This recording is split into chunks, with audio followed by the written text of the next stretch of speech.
Hi everyone, Mike Lambo here. I'm just doing a quick flick through of my latest game, which is Battles of the American Civil War, from June 1861 to July 1862.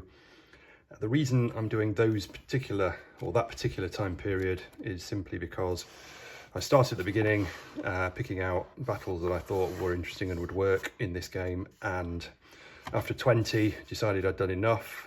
Although there's actually 10 battles there, but you get to play each one from both sides, so 20 battle scenarios, if you like. And that took me to the Battle of Malvern Hill in July 1862, and I decided to stop at that point for this. I might produce a sort of expansion, which I've never done before, but I might do, depending on how well this one goes, with later battles in it, but we'll see. So, usual kind of thing from me, I guess. You can see that, you've got the key rules and charts on the left-hand page as ever, and the maps on the right-hand side, produced using the Incarnate Pro version software, which is great for anyone who wants to have a go at building maps for anything they do. As a turn tracker, it works in a similar way to Battles of Napoleonic Europe, if you've played that one, but it is different. You can see straight away there are 6 areas, and each area is just one column, so slightly more straightforward perhaps than Napoleonic's. I wanted this game to be less complex than some of my more recent games, like Napoleonic's, Battles of Kursk, the 2 Rifle Squad games I've done. I just wanted to draw the complexity back a little bit. Not that this is a simple game, it's certainly not, Battles of Medieval Britain, for example, where the AI doesn't move at all. This is not that, but it's just more fluid and a bit more straightforward to operate the AI, and it therefore plays a little bit quicker as well, which is quite nice. So you can get through these battles fairly quickly. They're replayable as ever, so you will find yourself playing quite a lot of them more than once, I'm sure. Some of them probably several times before you manage to beat it.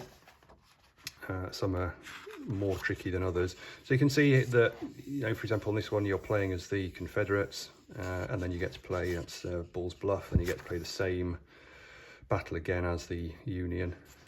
So that's generally how it works as you go through. Rules run to say it's a simpler game, rules still run to best part of 30 pages, but that again, take away the intro and a bit of else, and there's a lot of and the index and stuff, but there's a lot of examples and things taking up quite a lot of room. So nice big print, nice and clear, so you'll soon get through those. And it's definitely a game which you'll be up and running really quickly, and you'll be playing it without too much reference certainly to the main rules, and probably not much reference to the charts themselves after a while, other than the AI, because I should say that the AI chart is different. You can see there, that's a smaller one, for example, and it's bigger again. It's different for every battle, not least because the units change, but also the individual instructions for the unit types are different from battle to battle, depending on the objectives of the battle and what the AI itself is trying to do. So in that sense, again, it's a bit like some of the more complex ones like Napoleonics and so on. But once you played a couple of them, you'll get used to generally how the AI works. Then interpreting some of those later instructions is pretty easy. And as ever, as I say, there are lots of examples in here, and explanations of these various AI instructions, which will help you to understand how they work generally. They're all nice and clear.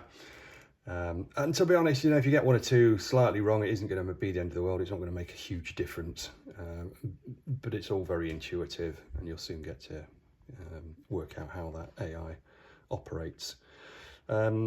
First couple of battles fairly straightforward, I think, then it sort of gets a bit harder as you get further into it, so there's a challenge in there if you're looking for a challenge as well. The counters are in the back as ever. It's not a massive amount really, a lot of repetition there, simply because the units have steps. So for example, infantry units start at step 4, then reduce to 3, then 2, then 1, obviously. Artillery is 2, then 1, cavalry is 3, 2, 1, and the general is just 1 step. So there's a lot of, you don't use all these in a battle at once. You just swap them out as the units as they lose their strength. As a counter for the turn tracker, and that's it. You don't even need to use that. You can use any old counter or cube or something for this, no problem. Okay, so that's it. The maps themselves, you know, fairly self-explanatory, I think. You've got lots of clear ground, you've got roads that don't, well, the only relevance really of roads are mainly there for aesthetic reasons.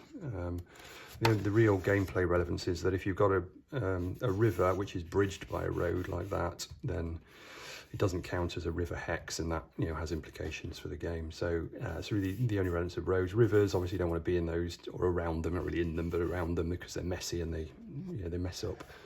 Effectively, in practice, really mess up your formations, and therefore, in the game, reduce your ability to attack as efficiently. You've got high ground here, and you've got sort of double high ground up there. You can see there's sort of hexes, and then there's a hex within a hex, which is like a level 2 higher ground, if you like. And then the usual kind of trees, and there are, which you saw on the previous map, I'm sure, there's the odd towers, the odd buildings dotted around. They don't do anything, again, just for aesthetic purposes and reference to the particular battle. For example, you know, Henry Hill House is one of those buildings, but there are towns on some of the battles. So there's one, for example, there, which is Springfield. So that has its own game effects as well. So that's, yeah, that's what it is. That's sort of how it works. You know, set up, player at the bottom, AI at the top as ever. Take your 10 turns and try and achieve your objectives. It's you know, as ever from me, you roll dice and try and use the terrain and unit strength and so on to the best of your abilities to achieve the objectives. Obviously at times frustrating, but always great fun, as you know. That's the Battles of American Civil War, which should be out any time now if it's not already, and I'll do a playthrough as soon as I can. Cheers.